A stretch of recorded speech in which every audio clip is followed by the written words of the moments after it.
billion. 2 billion. You know it's 2 billion. Okay. Why do you say so, sir?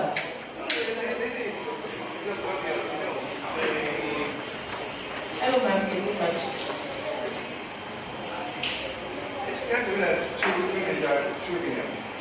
There are too many countries today where they are making children. And those of us who are making children, you have to worry about maternity rates and things like that. So the kind of balance that you are dealing with. There's nowhere to go. And that's it. There are too many countries in the world that are just not making children. And we have a demographic problem in which we saw now that the age, whatever they are, for average age, health expectancy is 70 because there are genetic problems.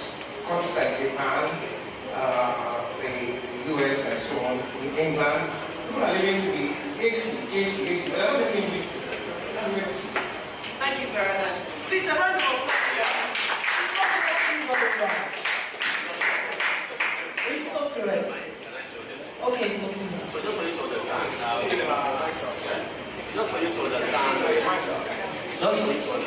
how the world population has evolved since the year.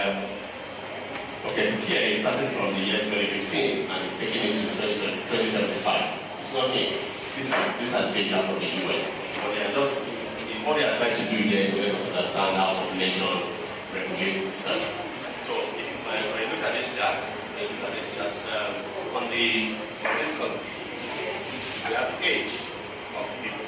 Your microphone. We have age, so we have 15, 30, 45, 60, 75. And at the bottom here, we have the year. So we're beginning from 2015 to 2075. So basically what is happening is here. So we have, every image you see here represents a billion people. Okay? So for 2015, we have 2 billion people here under the age of 30. In the same 2015, we have 4 billion people. Like that from this age to this age. As the year progresses, you can see that what used to be 2 here goes to 3 here. It increases to 4 here, it goes to 5 here. By 2060, there will be the same, there will be 4 billion people between the age of 0 and 75. There will also be 4 billion, so essentially there will be about 8 billion people by 2060. Different from here. So, scientists have studied population growth from 1800. You wonder how they get the data. It's just something that science does and we can't understand. And when you look at these facts, and they've never been wrong. Take it, they've never been wrong from 1800 to the year 2075. So if you really want to know what to believe in, it is not the media. It is not academia. It is what the United Nations have done, the research that they've done, backed up by data from the past. Okay, thank you very much, Kelu. I will whistle. One more question before we then, so that we can humble you. Okay, how many people in the world have some access to electricity? How many people in the world have some access to electricity? A, 20%, B, 50%, C, 80%. What do you think? Before you answer that, please, don't put Nigerians. You're measuring us. I'm not going to now. So, 80%. 20%, where are you? How many people in the world have some access to electricity? A, 20%. B, 60%. 50%, C, 80%, A, 50%, only 1%. This is usual. It's not based on to say that we're actually correct or wrong. 50%, where are you? I think 50. Okay, so 50%, 2, 4, 6, 7, 50%.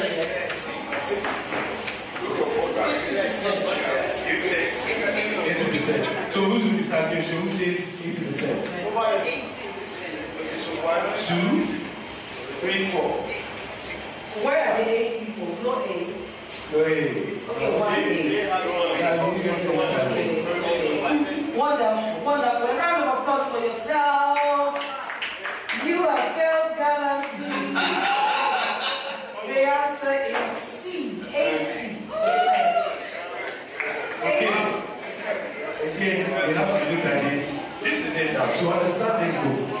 You have to understand how the 7 billion people are distributed. Please listen to Mr. Pollution, so let's listen to this. To understand this book, you have to understand how the 7 billion people are distributed. 1 billion is in the Americas, not the South. 1 billion is in Africa. That's 2 billion. 4 billion is in Asia, and 1 billion is in Europe. Asia basically, from the World War II, from 1945 to, okay, let's even say from 1960. 1945 is a good starting point, because Japan is a leading figure in Asia. But from 1960, Asia has actually led the way in development in a lot of ways, including health. Although Cuba is very, very good.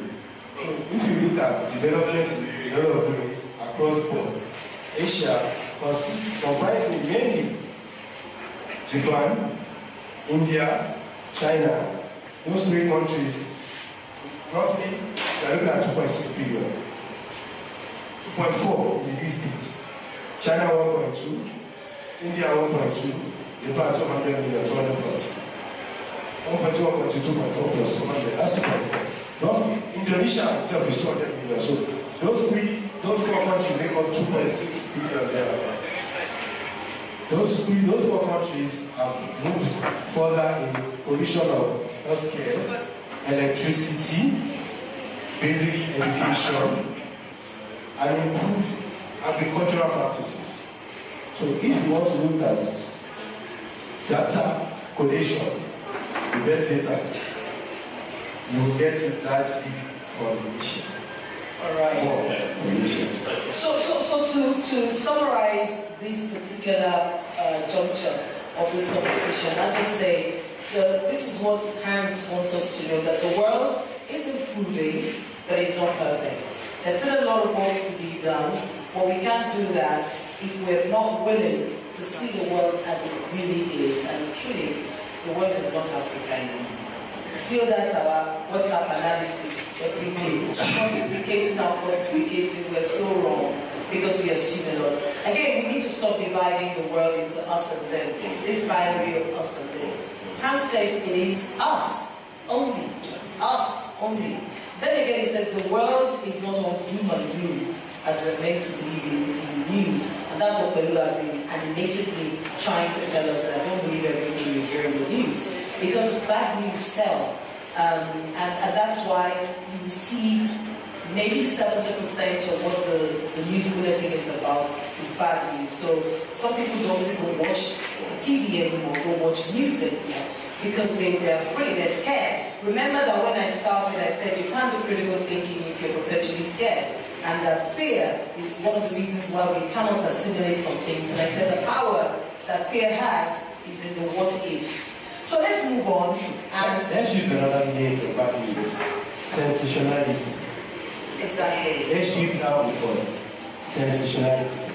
I was reading yesterday, Ajayi word is. Oh, see, that's sensationalism. The Ondo State. That's some kind of, okay. Just support what you just made on the summary. And for you to just really like get a clear picture why for me. This mind that the subtitle of this book is 10 reasons we're wrong about the world and why things are better than we think. So it goes ahead again and shows us, explicitly that look, the reason why the world is actually better than what we think is because bad things are decreasing and good things are increasing. But we don't believe that. We don't believe and that. that's why It's not getting mentioned. Exactly. It's not mentioning those. So we think that only evil things are happening in the world. Just let me just listen to you. And everything is backed up by data. Legal slavery is decreasing between the 1800s and now. Not many people are being taken as slaves anymore compared to 200 years ago. Solar panels are now more affordable compared to like maybe 10 years ago or 14 years ago. HIV infections are decreasing. Deaths arising from plane crashes are reducing. Smallpox incidents are reducing. Then good things happening, several of them. We're getting more new movies, new music. We're able to monitor the world species better. We're getting the more people have access to mobile phones, immunization is increasing, getting better, more people have access to the internet, get more girls are in school, literacy is increasing. So if you look at all those parameters, and if you look at them purely on the basis of facts and data, you will actually believe that, yes, actually agree that the world is better. Well, it's better globally. We are looking at a global picture now, not about continent by continent. Yes. Because the world has the world has access to it. Will Said I was your living in country Nigeria. is 20% that is not captured. Exactly. So, you just have, for me, reading this book, like I said, it has become like I'm looking at the world in a different way. It's an awakening for me. Yes. I will never listen to the news again the same way. I will never read a book the same way. And if I find anything in the news that I feel like it doesn't sit well with me, I can just giving you the easy solution. Yeah. Go to the UN website, type it in, and then look at what it is. That is like the global. Okay, let's take Femi. Can I say something? Oh, hold on, let's take he wants to say something. Easy, please. So, I haven't read the book. Please stand. Please stand. I haven't read the book, but I am concerned about certain things because I work in the newspaper. Okay. I understand that news sells in, there is something called the anxiety factor. And it is the anxiety factor that is the basis for news. You know, and thankfully everybody on the high school on the table works in some news media or not. So there is an anxiety factor in which we have over the years created, and it's natural, perhaps from the Stone Age. You know, we 10 people die here, okay, I won't go there, or I will find a way not to go down that route. You know. So, for example, I have a friend who lives in Maiduguri, and when we started talking about Maiduguri, the person that came to my mind was, how are you living there? She says, really, there's really nothing happening here. It's just the news. You know. So I understand those perspectives. Okay. We cannot discountenance that the major reason why we have news is to inform people about how they should live safer lives. And it is ingrained in all our psychology and our brain that we want to live longer, and that's why we watch the news. That's the first thing. The second thing is the us and them argument. By the way. I understand that the world is getting better, but the fact of comparisons must continue to exist because we have to get better locally. Politics is local, development is local. The West cannot continue to, we cannot continue to advance the argument that we are all better because Asia is better, because America is better.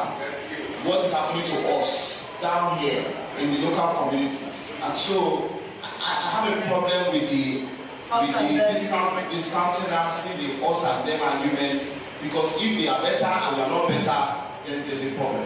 Okay, so thank you very much.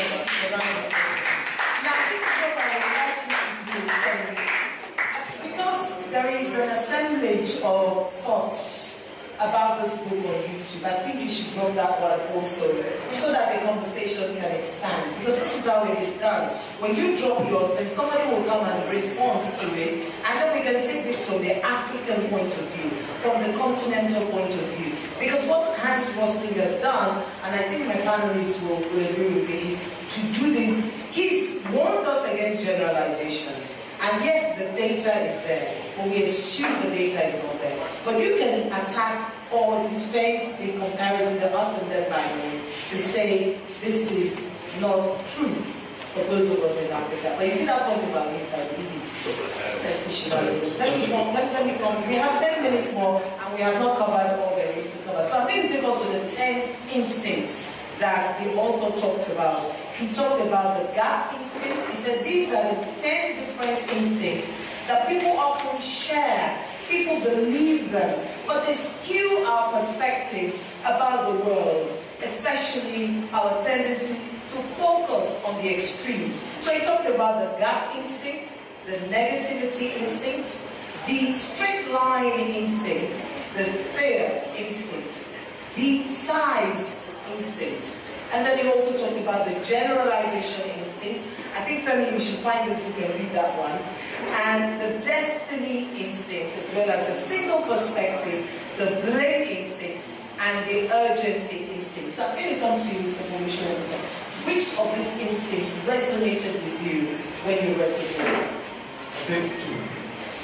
What you said, gap instincts and the gap instinct. Gap instincts, and then the other one about Is it the single perspective, urgency, blame, generalization, destiny, size? Destiny. Okay, the destiny. Now, the gap instinct is exactly what I said on the video. This is a book from the Western point of view. You just said something. You said it.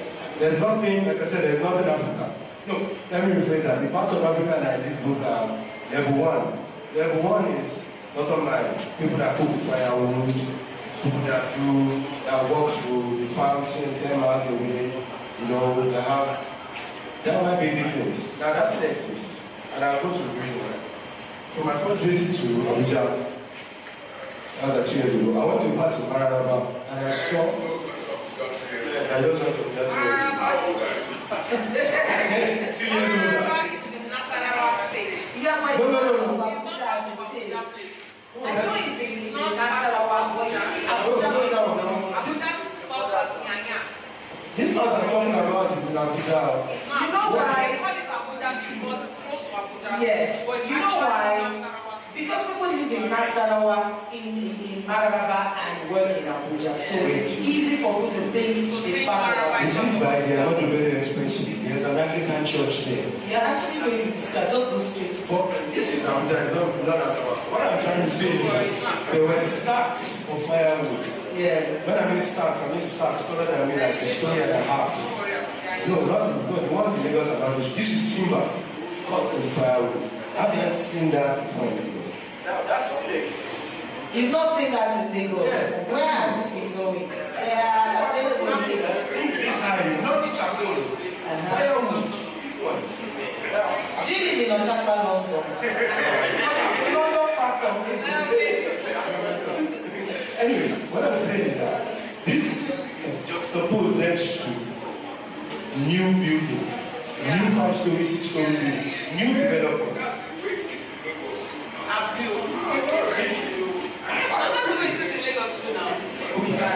Okay, so the point of making The point I'm making is that we have to look at things from a local level. This does not go down in so many ways. Like I was pointing out, there are some parts of Africa that are extremely developed. Inside that part of Africa, there are still some parts that are good enough. Now, when they talk more about Africa in level one, about pre-development like colonial ages, backwater, and all that. That's one. Then there's the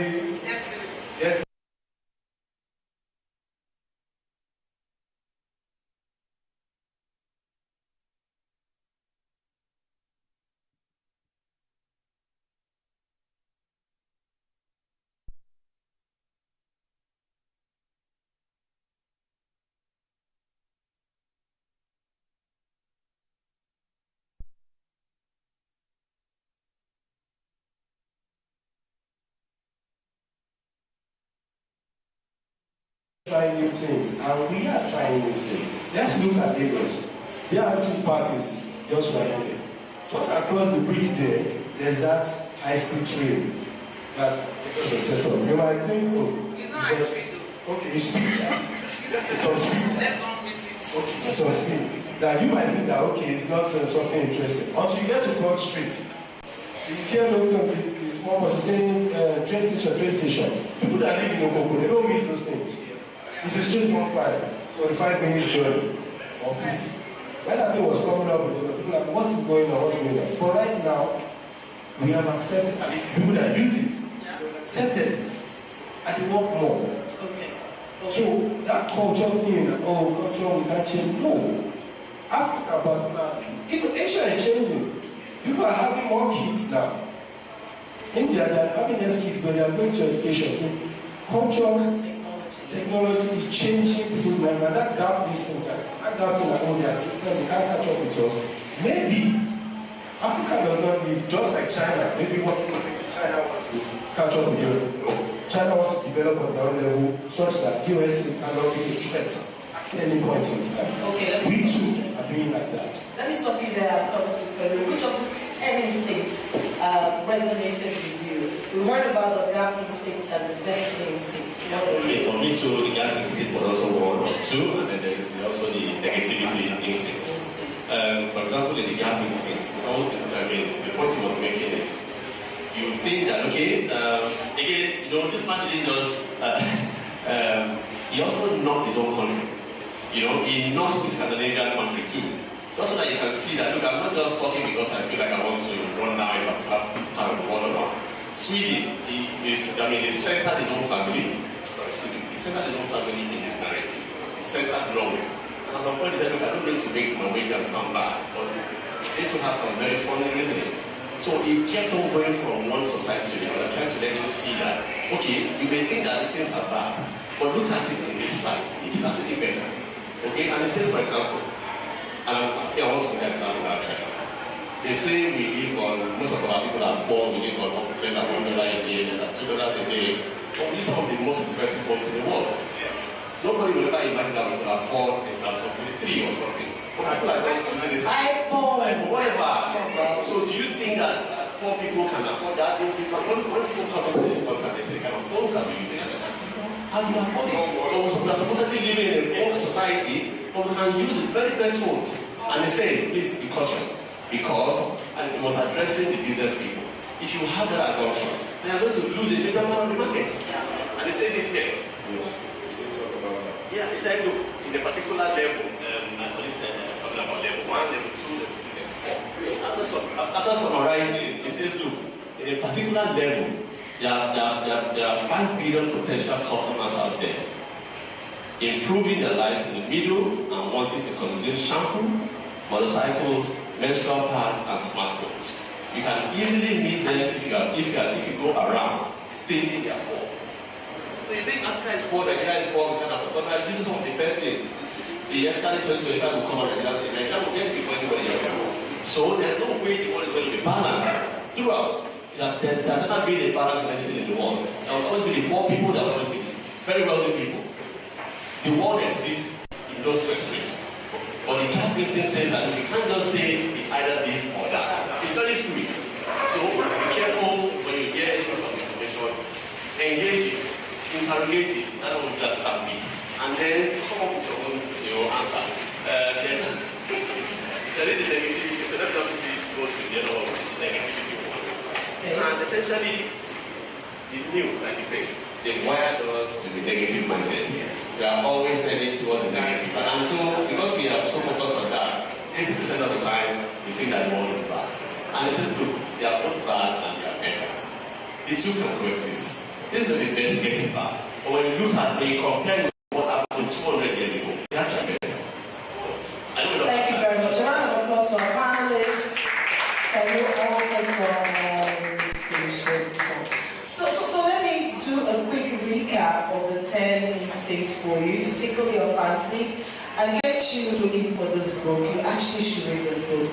The gap instincts, the panelists have explained that, but then this caught my attention. It says 85% of the world, 85% of the world live in conditions considered developed. So the next time you're arguing, argue with facts.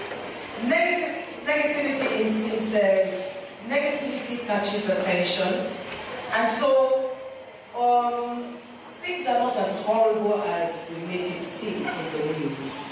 We need to find out facts on our own. The straight line instinct, change. It means change is the only constant thing. People enter and exit our lives at different points. So that alone is change. So when you come across or in contact with facts, with sentences, statements, and all of that, have at the back of your mind whether that was at an entry point or an exit point.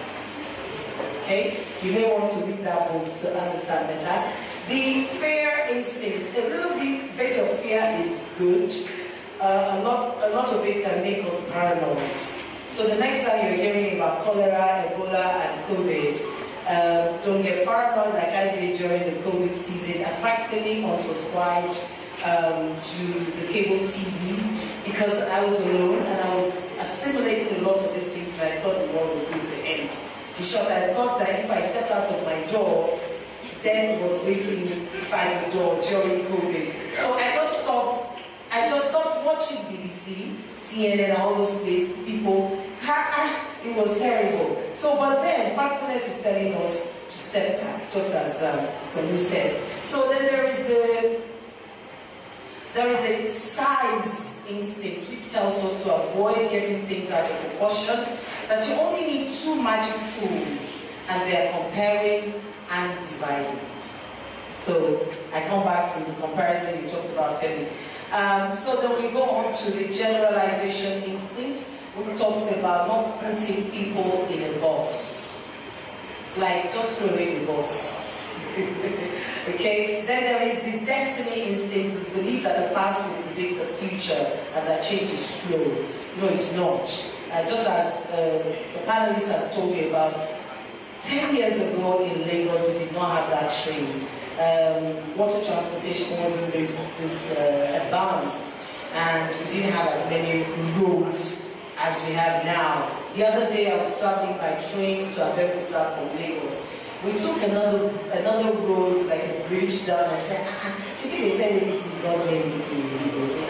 So there's a bridge here. So you find new things every day. So don't believe everything that you hear. Just this week, I was training some people, they are a technology group. And so I was teaching them the nexus between technology and storytelling. We're going to start a project, and I had to teach the staff about storytelling and how they can make stories out of the technology news and stuff that they come across. And I said to them, I put the photo of the president there, and I said, using the 4 steps to storytelling that I just taught you, look for stories about technology and the president. The president will be the protagonist. He will have allies, he will have antagonists, and you have to resolve the conflicts. Because every story has a conflict. And so I divided them into 3 groups. And I said, group 1, group 2, group 3, look for technology stories that have to do with the president. Fascinating. They came back. And after their presentation, they will say, okay, this particular technology story, they want to train certain number of youth in technology, and they will give them employment and all of that. And the ally at every time was TJ, Bosu Tijani, and then people benefited, story results. The second one, the one about the minimum wage and how the president wanted civil servants to have side hustle to be able to work in the technology industry, and how labor antagonized that, and it's still not resolved. And then the third one I forget now. So at the end of the exercise, I said, you see now, so when people say the president is not working, be careful. Factfulness tells us that actually there are things being done, but because we have listened again and again to the news that have painted a particular picture, yes, it could still keep going on. But you see, it does not erase the fact that certain things are happening. So you must, as Mary said, you cannot continue to believe everything you hear in the news as the absolute. I'm not saying they don't exist, or the Naira is not going on, or the president is doing fantastically well. What I'm saying is there has to be a balance. You have to find out some things on your own and find out the facts. Factfulness, that's the book we're talking about. And then finally, there is the single perspective, focus on simple solutions to solve problems. There's the blame instinct, which rears its head in today's world often, and it's about finding an external scapegoat for everything, looking for a source. The urgency is the final one that says, taking immediate action triggers either the flight or fight instinct. But you need to take a step back and study and consider before you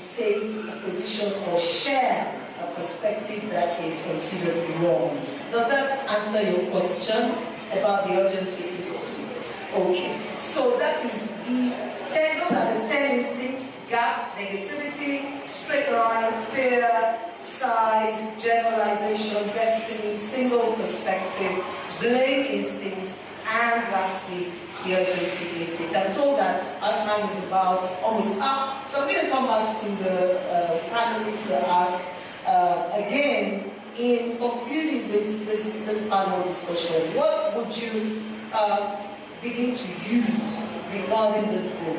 What message has resonated so strongly with you that afterwards, moving forward, you will continue to do?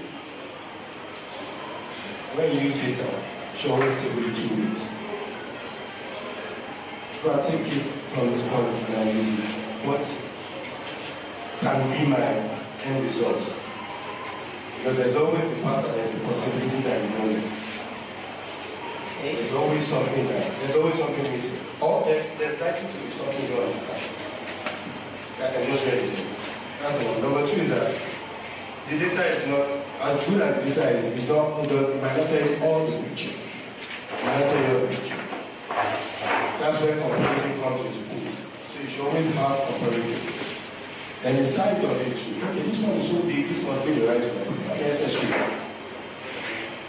You must be able to whittle it down to which works best. Again, this data is basically useful when it generates a solution.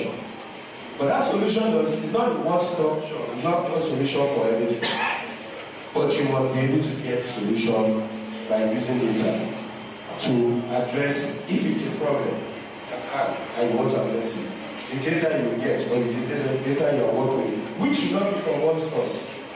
The best form of data is never from one source. It's always 2 or more. So comparison. It's in comparison that you see whether what you're working with is actually working or it's not working. Do we take a step back or do we take the 2? Balance. Strike a balance. Thank you very much. Let me come to you. Thank you. Please clap for him. Going forward, what message would you be using from this book? Yeah, so I think I would just like to read the paragraph of this book, and I want it to be like his last words. Yeah. My last words out. Because I want everybody here to actually, even if you don't go away with everything or many things that we said, please just have this in mind. And it says, think about the world. War, violence, natural disasters, man-made disasters, corruption. Things are bad, and it feels like they're getting worse, right? The rich are getting richer, and the poor are getting poorer. And the number of poor just keeps increasing. And we will soon run out of resources if we do something dramatic, something drastic. At least that's the picture that most Westerners see in the media and carry around in their heads. I call it the overdramatic world view. It's stressful and it's misleading. The idea of a divided world with a majority stuck in misery and deprivation is an illusion. A complete misconception. Simply wrong. So that's my last one. Thank you very much. A lot of questions. And finally, as I wrap up, this book is one of Bill Gates' top 5 books of 2018. You'll find his thoughts about this book on YouTube as well. And as I close, what's the essence of this book? Factfulness by Hans Rosling and his son. It is that they want you to see the world with more optimism. They want to demonstrate how it's important to understand how our perception of the world is often wrong. And then they want to fight devastating ignorance with a fact-based world view. And that our world is improving more than we realize. And finally, that despite the prevailing deprivation, majority of the world is climbing out of poverty. I'd like to thank you very much for joining us for this conversation. My name is Breakout. I'm here for the political and thank you very much.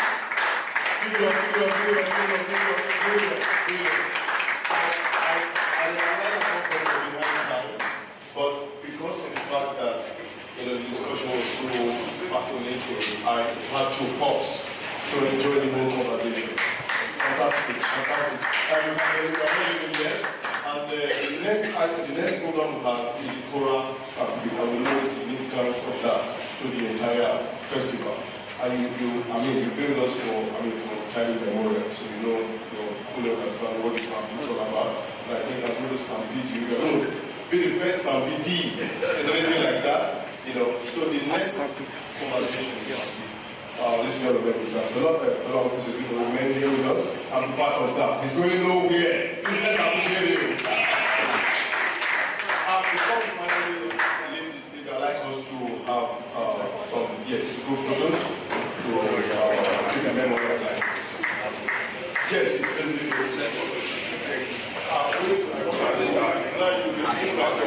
Please, let's take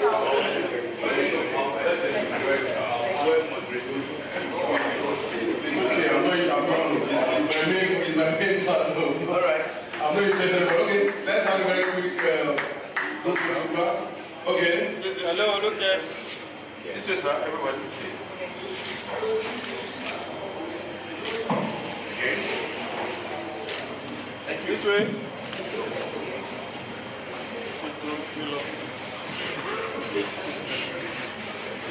Thank you very much. So,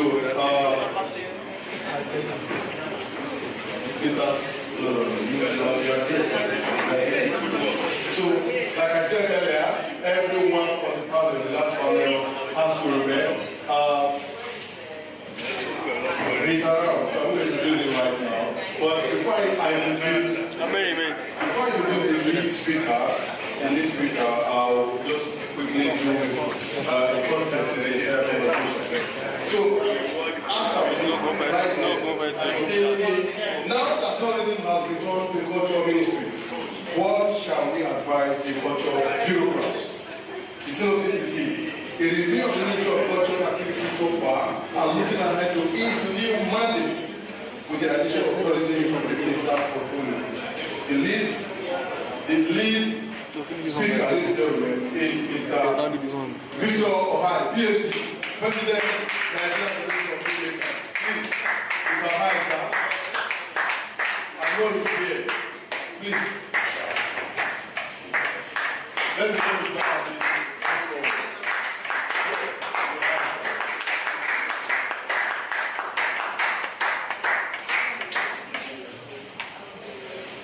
I'm going to take over the role of the moderator, so I just have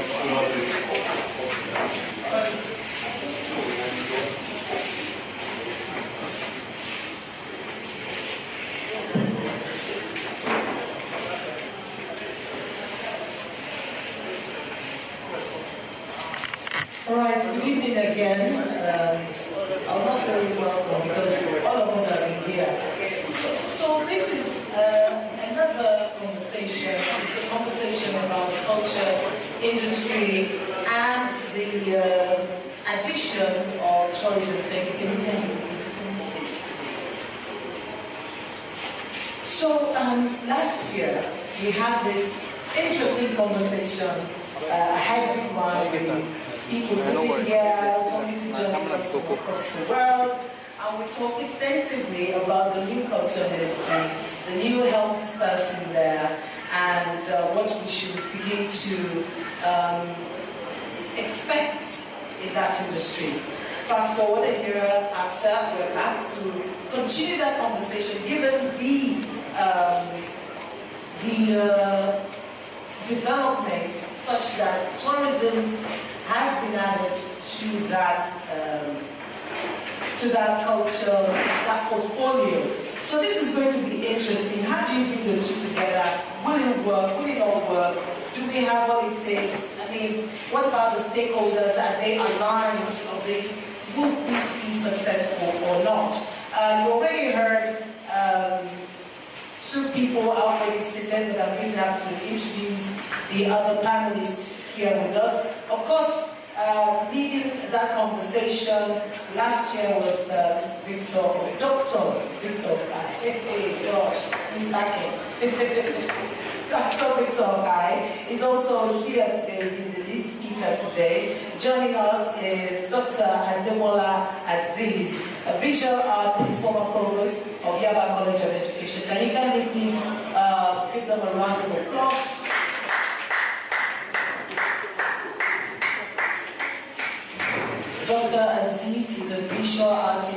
likely what it's wearing is made by him. He makes a lot of lingerie, that I know. Well, if I find out that the one is wearing is actually made by him, he's going to give me one.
I think what has happened is the best thing to happen. There is a nexus between culture, arts, entertainment, and tourism. To have put them in different ministries would have created some bureaucratic bottlenecks. If you understand how the system works in this country, and our boss here will know what I'm talking about better than anyone of us, is very difficult. You know, getting cooperation across, just look at security agencies, you know what I'm talking about. Sharing information alone is a big problem. Everybody will keep his information to his chest. Now, what I said, they are all tied together for several reasons. I was in Edo State some time ago, and then there's this river. Some of you will be familiar with what I'm talking about here, or maybe not. That river is one of the best kept secrets in that state. I'm pausing for effect. It's deliberate. Before that, we were looking at the river. You know why? That river, the custodians keep it a big secret, because if you go there, the water from that place, if you use it, it's like for people. If one political power, or women where they find men, or men where they find difficult women, or whatever, if use that water for your face, you become totally, completely pre-existing. To forestall abuse, that's why it's not made public. I will not tell you the name of the river, but at the end, if you remind me, I will tell you. Okay, it's all right. On that note, on that serious note, I want to start by saying that the things that we do, or let me use what I would already use. I do a lot of reverse psychology. The kind of tools we wear today, the language we use on the streets, our habits and all that have been shaped by the things we have seen on the screen. It's good that we're coming back home now and looking at things that are ours. But a couple of years back, the music we consume, the food we eat, just go to Lekki, you know what changed? You still get all of them in job. You know, the food we consume, the dresses we wear, and our culture have been shaped by the things that we see on the screen. When you hear people speaking English, people have never been to America. Some of them, you hear them speak English, they even speak it better than the Americans.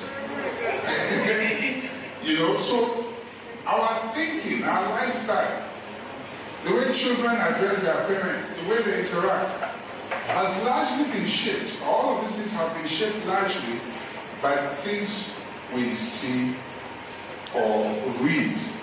You know, the things our minds are exposed to. And in the same vein, what has driven the Japa syndrome is not just the fact that dollar is stronger than naira, but because of the images that we have seen, the utopian images.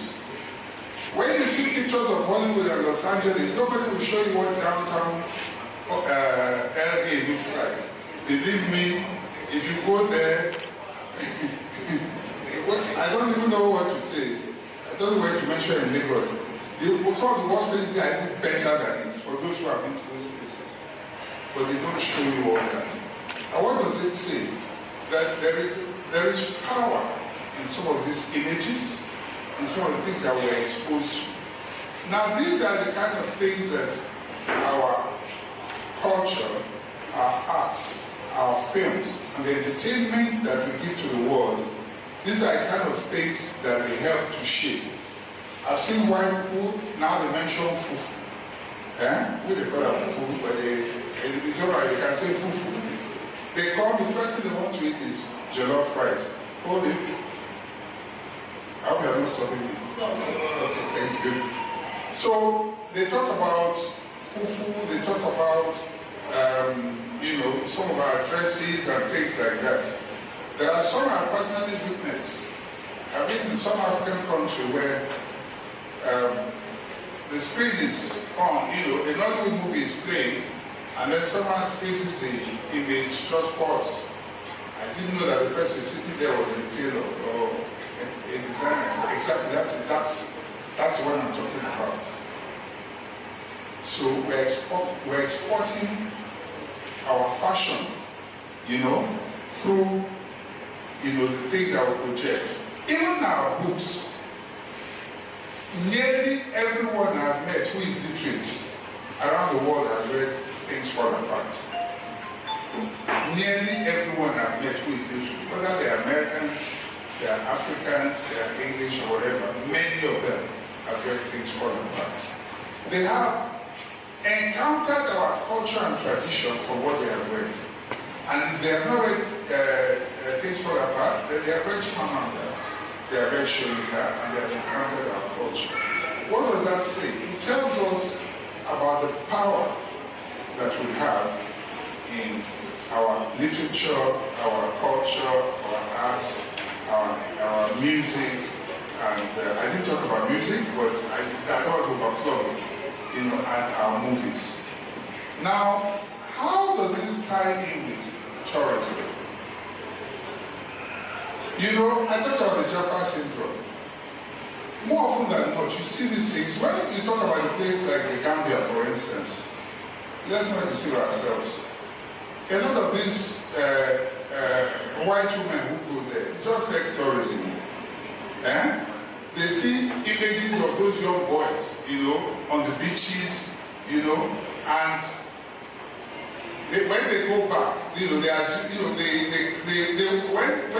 they see these images, they want to come and then experience what others have been through.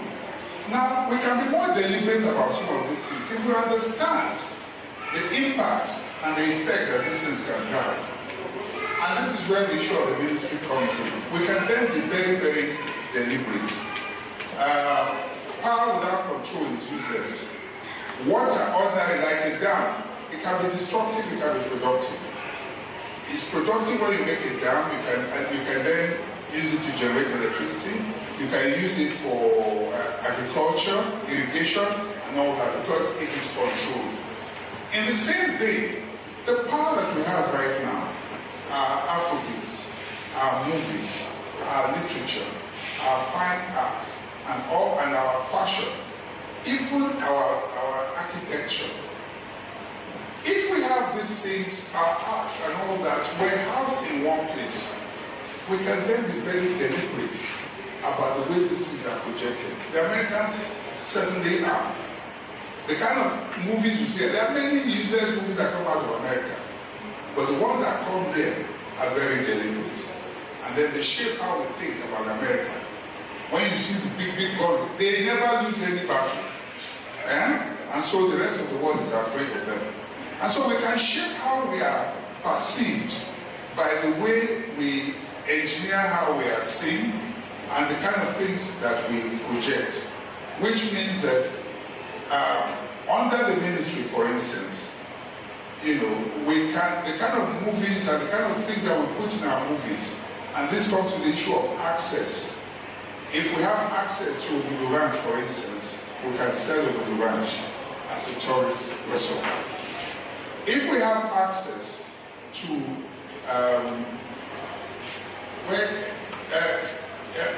what are some of those tourist sites, beautiful sites that we're going to cross over, go to Taraba, Bauchi, and some of these places.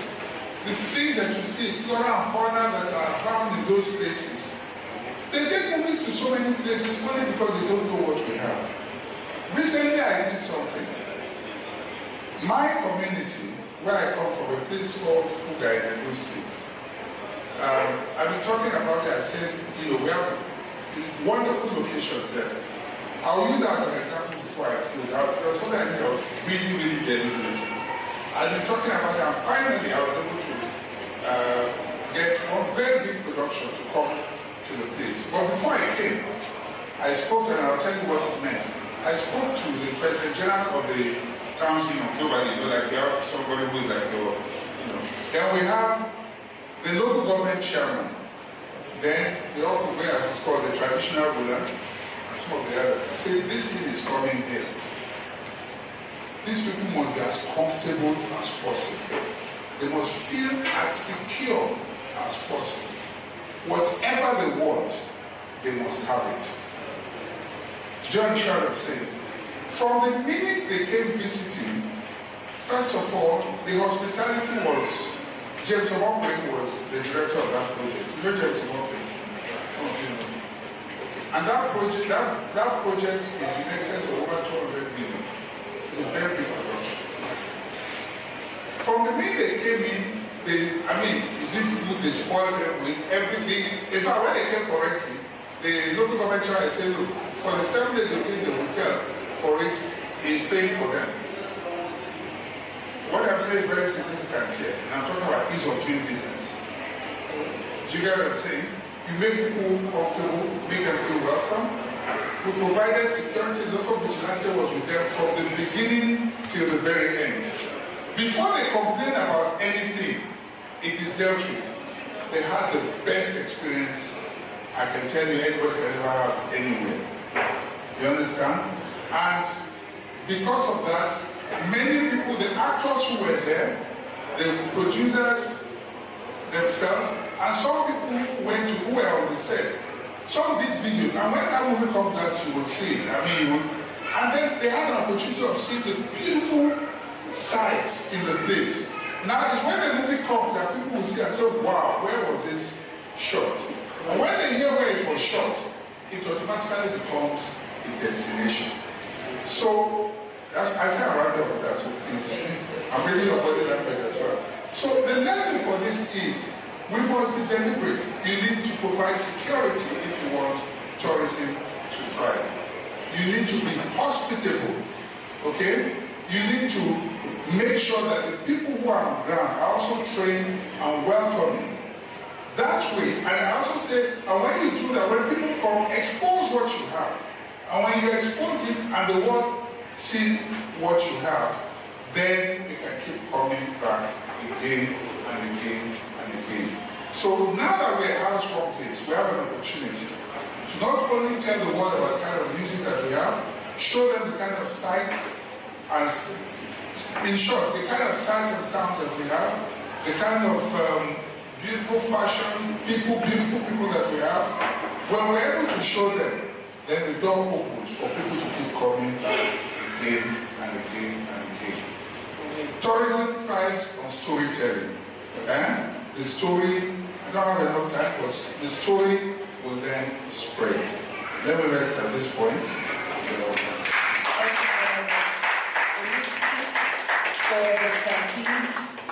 And the thing is, now that tourism has returned to culture ministry, what shall we advise the culture bureaucrats?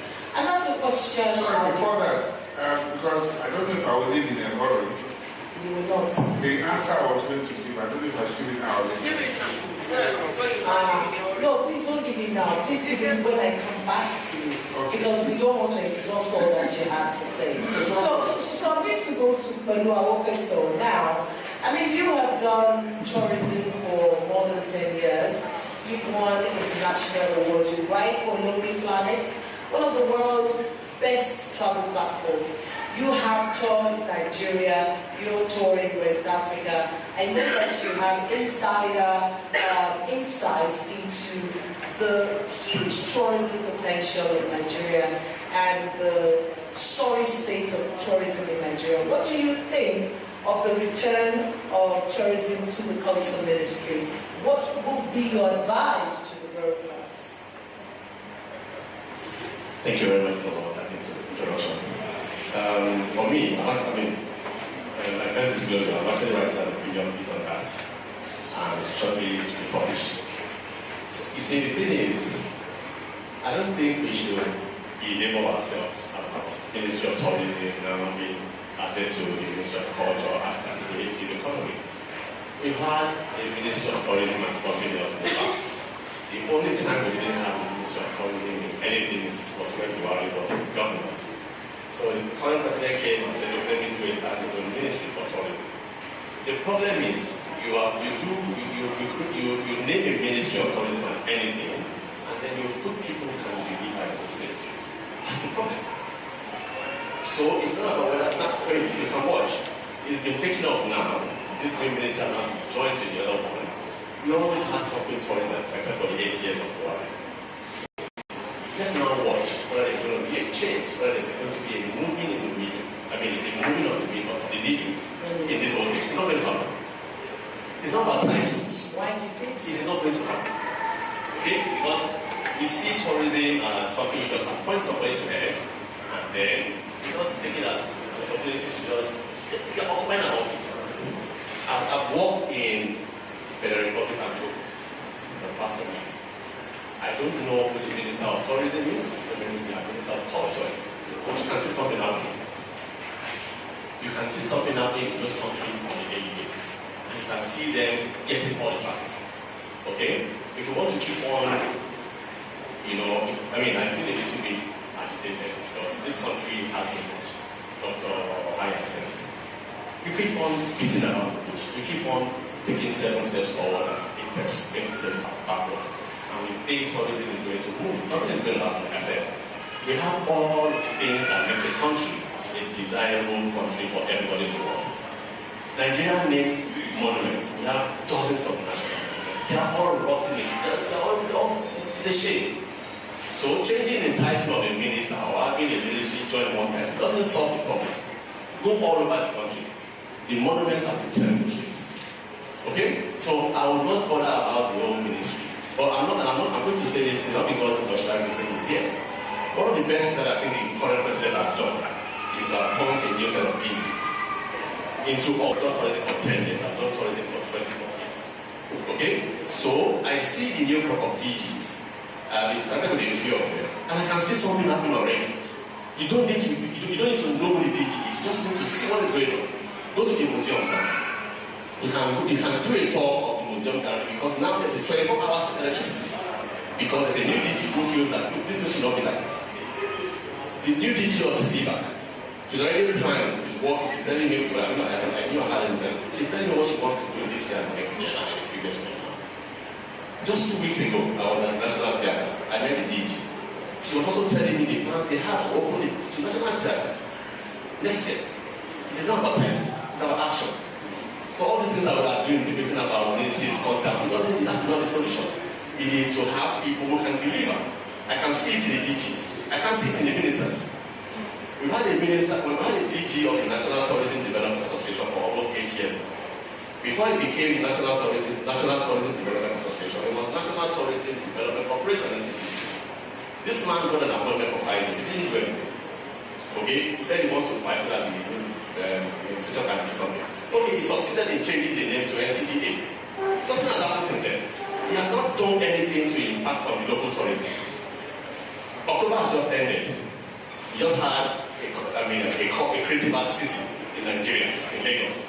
The art world came to the city in droves. I did not see a presence of the Ministry of Tourism and Culture in any of those events. Okay? So it's not about the title, it's not about the position, it's not about the name of the ministry, it's about who you have in that office. Can they deliver? Do they know the responsibility? Do they know what this country needs to do in terms of its culture? I don't think they are aware. And I'm not going to be expecting anything to happen from this ministry. I mean, you can post it. You've been observing this ministry from 1999. This is the 25th anniversary of we having the Ministry of Art and Culture. That's already. Instead, our tourism is going down. Our international reputation, what would help a country's international reputation to be better in tourism and culture? And what have we done? So we go abroad and do all of these jamborees and say we are going for this fair. It doesn't change anything. Solution to tourism, the way to improve tourism is locally. And you can see all the countries where tourism has worked. It's not about the titles. It's about the people you put them to run the affairs of those ministries or those agencies and the impact they have on the general worldview. Nigerians can't go travel in Nigeria. Right. If you don't change the mindset of your people to travel in their own country, now we have a large wave of Nigerians going to Togo, going to Benin. It never happened before.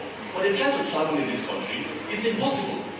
So when you have people appointed in those offices, they should be going to what is the problem? Why can't we solve these problems? This state that we're in, they had a master plan for tourism. Nigeria had a master plan for tourism. We abandoned it. Why would you have a master plan appointment? Why would every minister that comes into this office want to start afresh?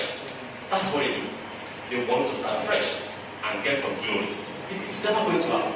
So my point would be that when you have somebody in that office, a lot of work has been done in the past. Go into that work. Why do you want to start doing the tour of the country again? You don't need to do that. It's annoying. It's not about any ministry or anything. It's about putting the right people in those places and let them deliver.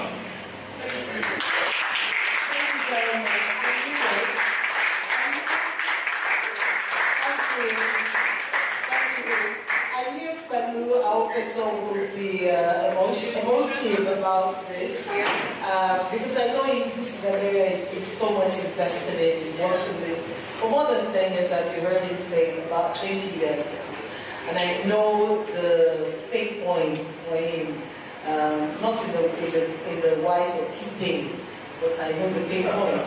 So let me come to the theatre scholar, Professor Bailey.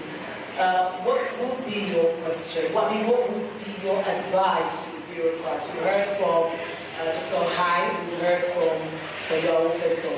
What's your own perspective? Do you think this is going to work? Do you think it's not going to work? Nothing is going to change? Well, thank you very much. I think I will begin by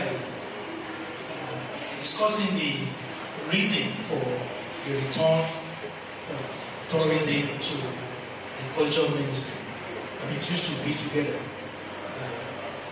People have complained about duplication of efforts, about wasting resources in creating MDAs. Some of them performing the same function. And I think it's in this regard that the government tries to implement part of the Osai report by merging some agencies in order to reduce them. With the return, I see some efficiency coming in, since it will be easier for decisions to be taken within a single ministry that allies, that handle allied subject, like tourism. Tourism is part of the culture, culture is part of the tourism, and I think in that regard, it's easier for the minister to do that. But I will align myself with the previous speaker in saying that you cannot bureaucratize, tourism into being. Tourism will have to be in the life of the people. It has to be about the people themselves. And what do I mean by this? If you look at the experience over the years, as a previous speaker, as our professor said, we don't seem to value tourism itself, as a preoccupation, either as private citizens or as government. For instance, how many times do people plan to visit sites, even within their own locality? Not to talk of going as far as Tinapa or to Kanchida or to. So that in itself is something that the ministry should first address. And there is no way the ministry can do anything, the bureaucracy can do anything without considering or relating to other sectors. They have mentioned security, which is a big challenge. You're going for pleasure and you have to look back whether you are safe or not. There's no way tourism can develop under that kind of situation. Even if you appoint an angel as a DG or an angel as a minister. Apart from that, we have more infrastructure to support that. The roads are terrible. Last year I was in Asia where we had this stone museum. The road to that place is hellish. Apart from transportation, even the sites, the development of the sites themselves, they are horrible. Recently, you had this video that went viral on Enrijesha Waterfall. It's a nice place where you have serious government attention. That site alone can generate billions of naira per year. But it's a nice one. So they need to pay attention to those sites themselves. And it cannot be done by the federal ministry alone. Okay? They have to synergize with state. Thank God tourism is on concurrent. So they need to synergize with the states, with the local government where you have this on how to develop that. And as already said, there's nothing new that a new minister needs to know that is not there, or what has not been done. So what they need to do is to go back to the books. Thank God there's a new tourism policy being, I think recently there was a committee, which Professor Tucci, to review the policy. So there should be that synergy between action and then what is there in the book. Lastly, packaging. All is packaging. We need to pay attention to how we package our tourist objects. If you go to Stratford or Harvard, where Shakespeare was born, in fact, almost everything that you find in the city is Shakespearean. From barrel to paper. So packaging matters. Packaging. And then targeting the younger generation. Tourism will do well if we pay attention to the youth. Not only in creating their interest to sustain it, but also in making them agencies, of propagation of those ideas, cultural ideas that are embedded in tourism. I'll stop here. Thank you very much. Dr. Remy Adjoti is a theatre scholar and the former HOD of African Studies, OAU. I like the point you made about packaging and Shakespeare in that town. It reminds me of what it is to go to Atlanta and experience what it's like to listen to the voice of Martin Luther King and see the stories, the ambience that are being created for people to relive the experience of Martin Luther King. And when I experienced that for the first time, I thought to myself, why are we not doing this about our law? Why are we not doing this about Lord Lugard, for us to understand the story of Nigeria? Why are we not doing this to our icons? And I hear you loudly when you also talked about nothing new and synergizing with local governments and state governments. The other day we went to Mina on a training expedition again, and I was completely mesmerized by the landscape going to Mina. It is incredible. It is as if you're in the temperate region of the world. It is absolutely the mountains and all of that. That's the point I'm making when he says synergizing with local governments and state governments, and the fact that security is a big question when you're talking of tourism and the culture industry, the creative economy in Nigeria. And if you say you can't see governments in the day-to-day, the everyday expressions of culture and tourism in Nigeria, perhaps it's because we want them in the big way, to do the big things, to make us secure so that we can travel Nigeria, just as you criticized the professor. Let me come to you, Felicia. You've heard the conversation so far. For you, what would be your greatest advice, your most important advice to the bureaucrats behind the synergizing of both culture and tourism as one ministry? We go back to baby steps. Baby steps. When I was younger, and I assisted with this, stamps.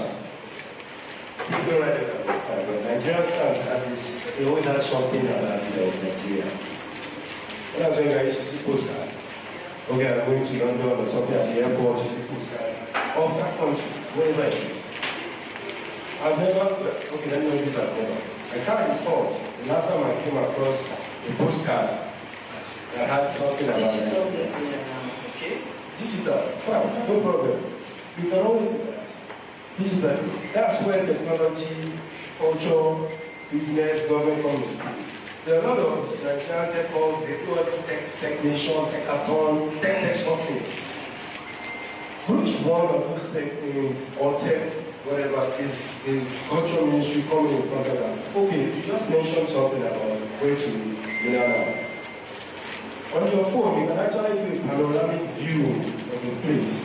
You can take it in a circle, you can squeeze it in. So imagine doing something like that in 30 seconds. The kids are not listening. And you put something on it. You can send it as a message to someone. You put it as a background to someone. Or take, for example, calendars. Calendar is something you use every day, or most people every day. No matter what, I used to see calendars, especially in foreign countries. Lufthansa used to do calendars, scare them. and every page was a Dutch city.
I'm trying to say that you want to reintroduce tourism back into Nigeria.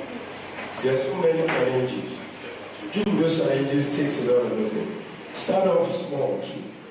Bring it in by things that people can own by themselves, even if they overlook too much. You barely see pictures of what it looks like. Tinapa, I don't know what Tinapa looks like. The Games Village in Abuja, I don't know what it looks like. The Akari Game is reserved. It was a social studies that I used to do. Kainji Dam, I passed through Kainji Dam. When my guy was saying, we drove over Kainji Dam. I saw it on recent on Channel News. That's because I went to some things. People who are my age or even younger don't even know what some things, some places look like. You know, some people don't know what Sakwaso looks like. Kano. All those things, you can still put them in pictures, whether it's digital or in paper form or hardback or something that you can present. And when you do that, when enough, you can monetize it. There's a way you can monetize it. Like I said, go back to postcard. You have foreign Nigerians are everywhere that they say they Japan. In Nigeria, wants to send something to somebody, wants to send something to a Nigerian that is Nigerian from his mind. So if I send you something that I understand, if you see it, you should probably understand it too. And I don't understand something that is Nigerian. If it's in California, I want to talk to somebody in Lagos. He's looking for something that is Nigerian in nature. They should go back to that business. And one of the ways they should do, they should bring in the private sector. Once you bring in the private sector, you know there's money in it. So the private sector is the way they want to use. All right. Theater practitioners, he's a theater man. They are doing shows. You can actually take some of those shows, a snap picture of this. These are things that, well, I get people interested in. All right, thank you very much. A round of applause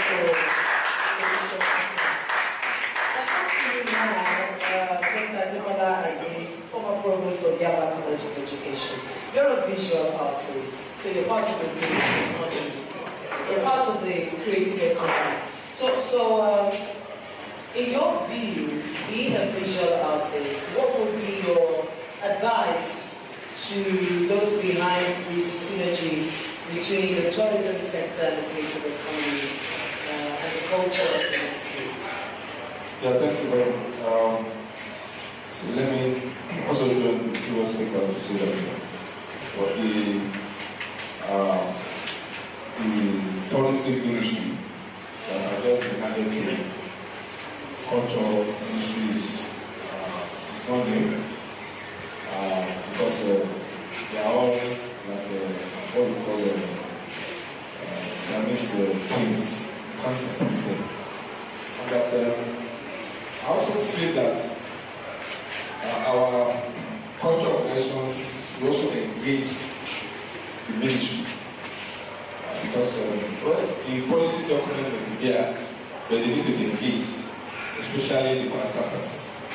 We need to, and I also agree that those who also head those parastatals also determine, what activities are going on.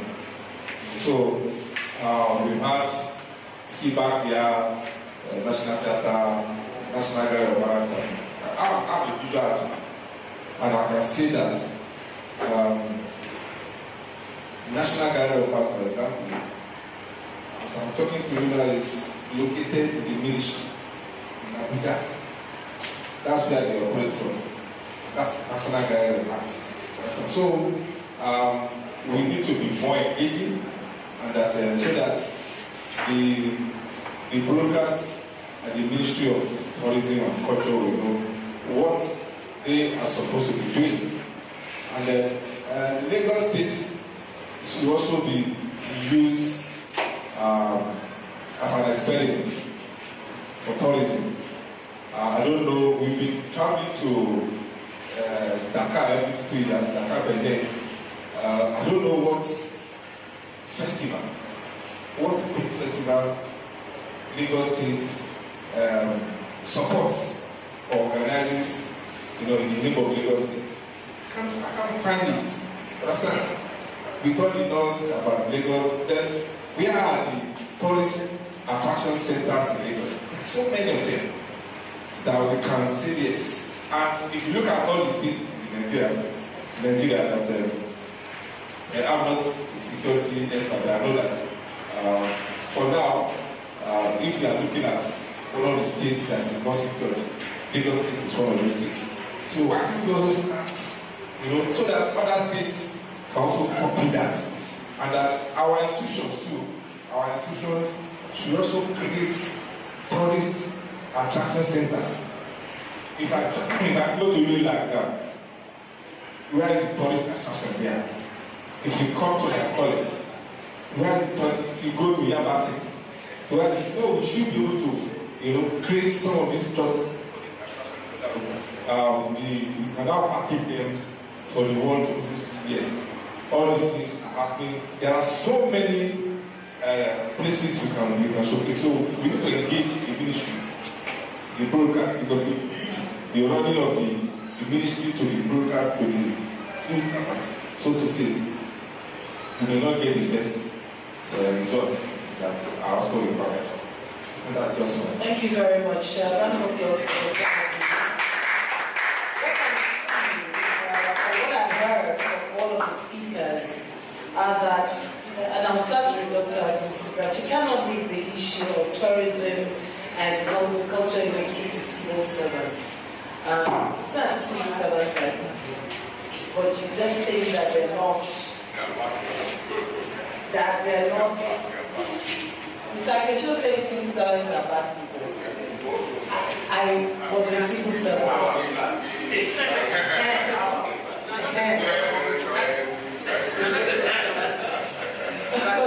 Okay, moving on. Two things jump at me from all of what our speakers have talked about.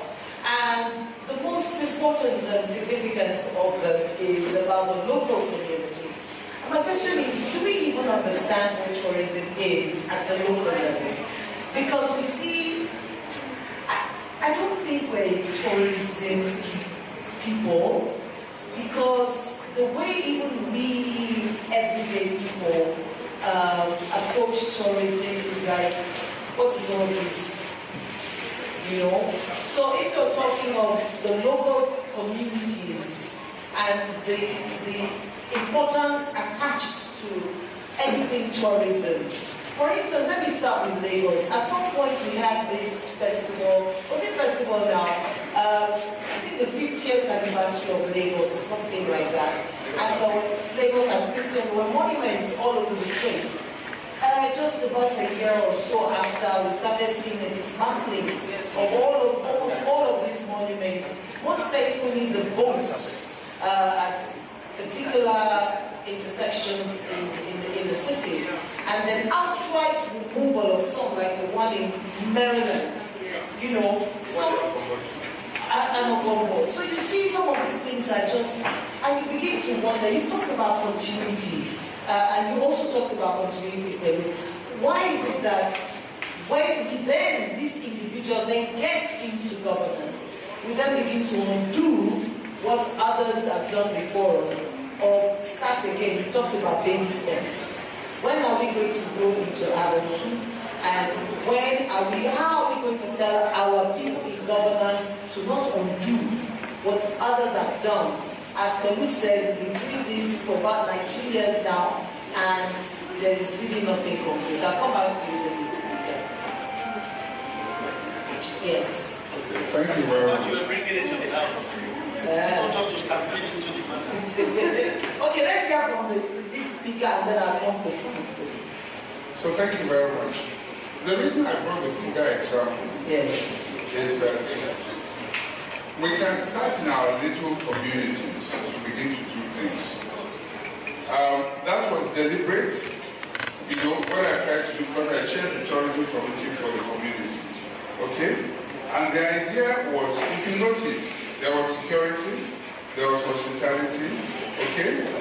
The tourist side, the caves, and in fact, there's a site there we're talking to UNESCO now about making a heritage site. Okay, and then we have an annual festival. So all these things you do it very quickly. But most importantly, I said something earlier, I just dropped it. I said storytelling drives tourism. We say there's no tourism in Lagos. I beg to disagree. Because we look down on religious tourism and the huge potential that comes from it. All the money is spent going to Mecca every year. It's not my mind now. You agree with me? It's religious tourism, even though you call it pilgrimage. Israel, that people are going to Egypt and so on, it's religious tourism. You understand? We need to be more deliberate. The people in, what's that place where TV Joshua was? Senator. People who set up hotels, they are crying now. You understand? And yet, government, rather than hounding these people that be more deliberate, set up infrastructure there. You understand? What drives us is still storytelling. You might call it testimony or whatever, but it makes people go there. Do you know the amount of commerce that takes place at the Redeem Camp every month? Do you understand what I'm saying? People come for the, what you call it, the convention and all that, from all over the world. Okay? We need to be more deliberate. Government needs to be able to, you know, instead of looking at it as what is happening, help people, give permit for people to build hotels around these places. Okay? So that, you know, so we need to start, we need to begin to put stories around, use stories around our sites. A lot of the people go to Oshogo, many of them have heard that she's the goddess of fertility. Am I correct? Or? Yes. So why do you think people troop there every year? Because of the story around it. They believe that if they go there, and some people go and say they actually go, visit, and then after they come back, they have children. So we may not wait. I am positive. The current minister and the team, I think, are determined to make sure things work. But in our own little communities, we can begin to make tourism work. You can start from your village. Look at what is available there, your festivals and the things that you have there, and see how you can promote them. And at the same time, let us see how we can work with them to make sure that this works. Thank you very much. You know, I talked about storytelling for policy making. All of these policies are just like abstract over our heads. If they're not distilled into stories, they're still not connected to the people. I'm talking about connecting, communicating, and collaborating. But let's hear from Mr. Constable, which I will not speak. Okay, thank you very much.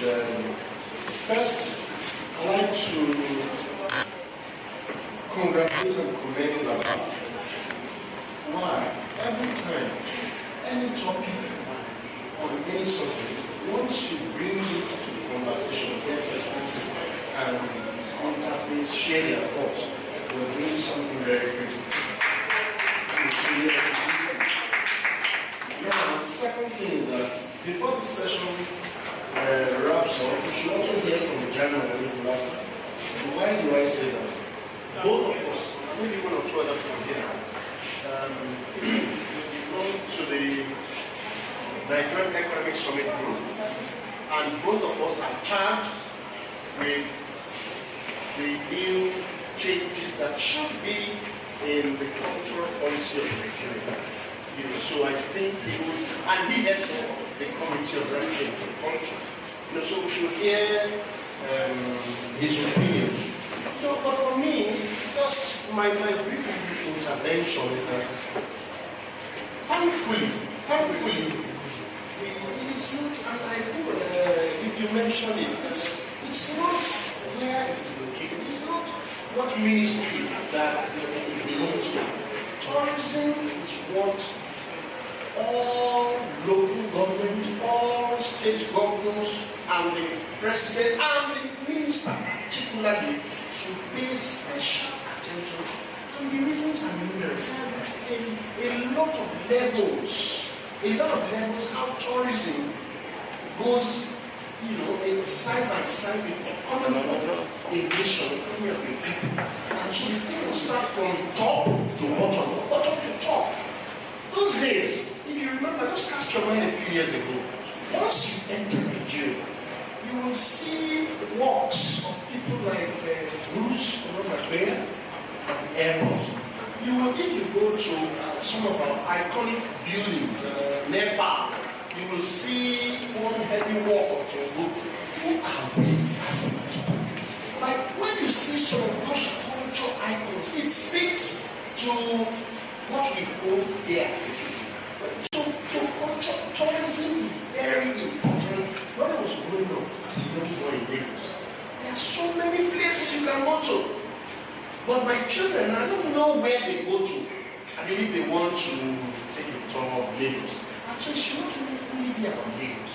Whether you go to Delta, whether you go to Oshun, whether you go to Benin, there must be things, certain things you must be able to take the children to, or young, growing adults, and people who are, when we talk about culture and tourism, only concentrate and focus our minds on, okay, people who are coming from abroad. What of even people, the local people themselves, need to have a sense of what exists in the environment. So thank you. I'd just like to make that. Who are we as a people? What are we saying? Who are we as a people? For merging tourism and the culture industry, what's the way forward? What are the monuments? What's the perception of the everyday people to who we are as a people? So I'll come to you. Thank you very much. My name is Mr. I'm an actor. Okay, sorry. My DG.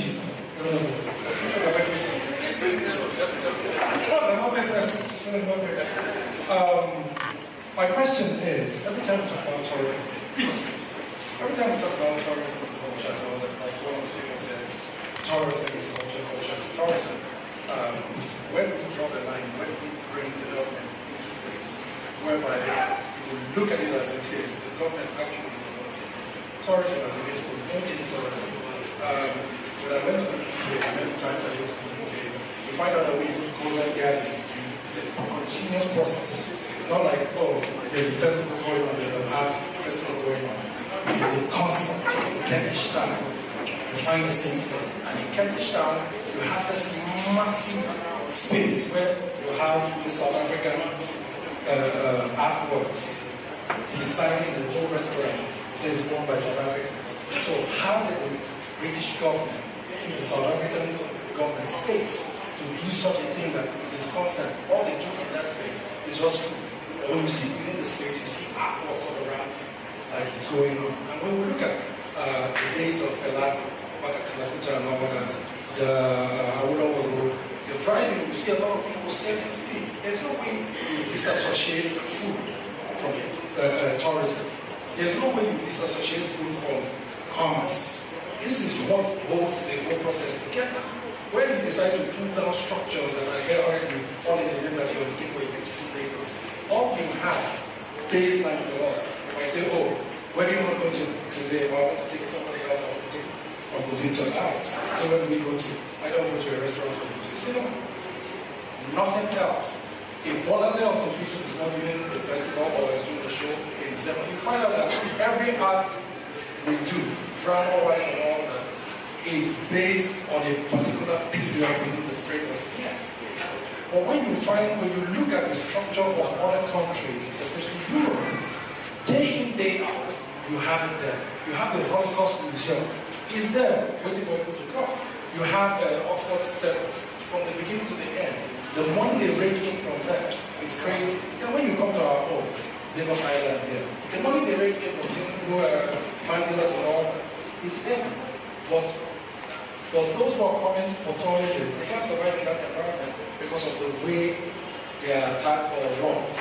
What are the measures government in place rather than fighting the people who are coming to visit you? Fighting the people creating an enabling environment for them to thrive. Why not support them security-wise? Why not support them by investing in that sector in a way that we must have a place to go to? A lot of people come and say, oh, where can I watch film? Where can I watch theater going on at the same time? It cannot be a very massive place 24/7. It's operational. There is food, there are people who sit there and watch TV, they want to watch football and all that. DG, sir, it's possible. It's possible. It's possible. Thank you very much. Thank you. I understand that those who are watching us online also want to say, I'm coming to you. But after we hear from about 2 or 3 people online, are we ready? Yes. They're activating over there. So the first question, please tell us your name and please be brief with your question or contribution.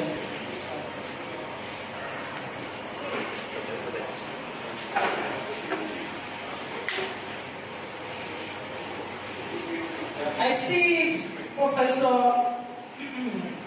Odutola, Ole Odutola, you were one of us last time when we had this conversation. So, why can't we hear you?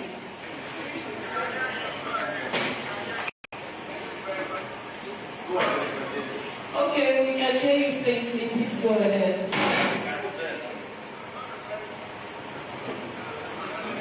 Wait, take this mic. Is it my microphone?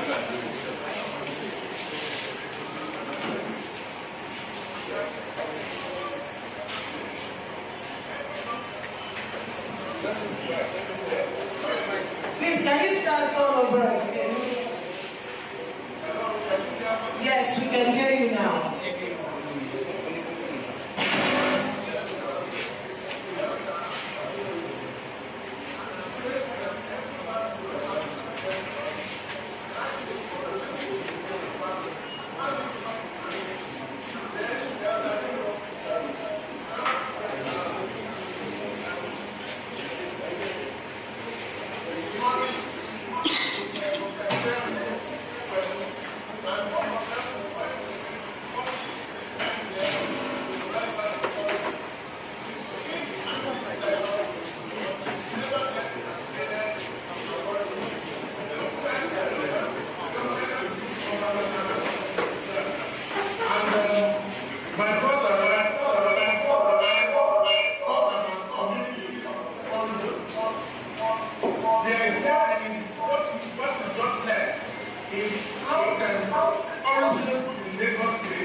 There are local tourism groups in the schools. You can have the private schools started, and whatever they see, where they go, be the essay for that week more. And you imagine the students visiting the royal fathers in the various communities which they are in, and listening to fathers tell them about the institution, and they write what they have heard and take it back to school, and their teachers grade it. There must be practical ways. And finally, Professor,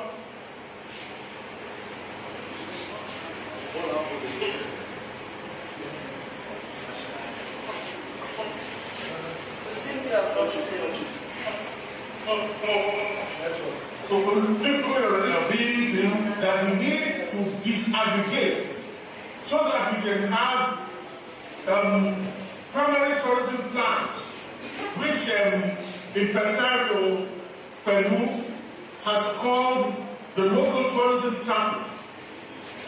We need to attend to it. This is an elephant.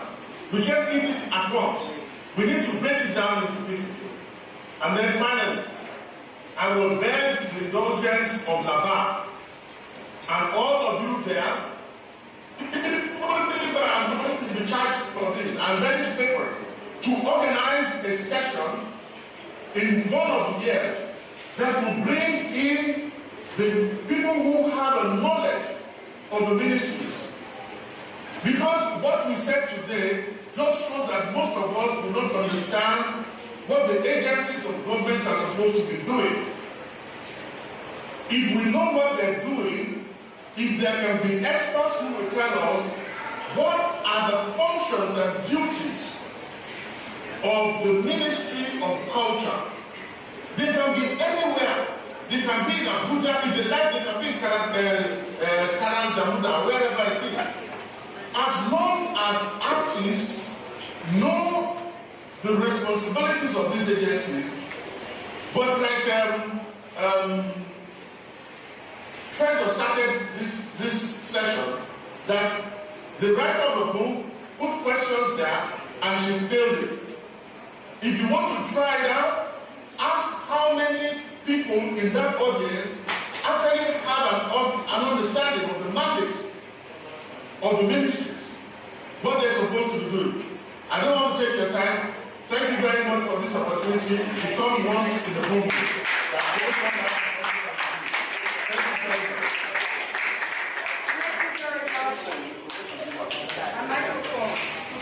Thank you very much, Professor. Okay, it's all right there. Always encouraging. Thank you very much. So I'll go to you, Cecily. Good evening, everyone. My name is Cecily. Okay, so for me, three things. I think for the Ministry of Tourism, Arts and Culture, the first thing is the people in the ministry themselves are they professionals? Do they know what they are doing? It's not even about who the minister is. Even if the minister is not a professional, if the people in the ministry themselves are professional, they will be able to guide whoever is there to do what is supposed to be done. Then for me, number two, I also think that when it comes to the issue of tourism, Ms. Treasure said something. She said it seems like we are not the tourism people. I think that it's not about us not being the tourism people. It's about us not knowing our story. It's about us. It's not about Doctor. I don't know what to do. He said something about us writing our stories and narratives. For us to be able to write our stories, we have to know them.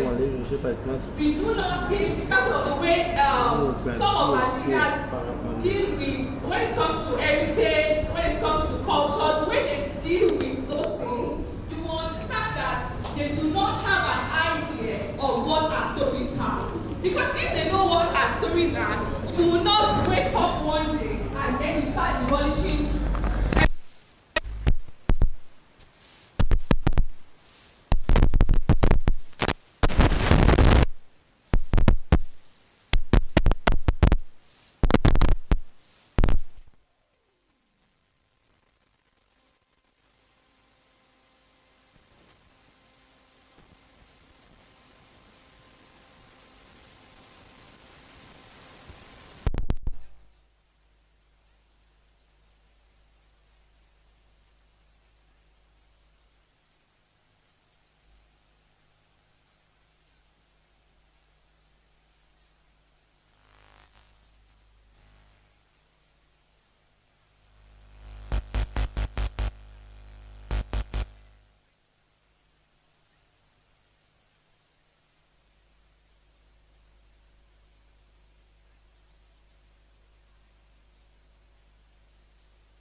enjoy your moments.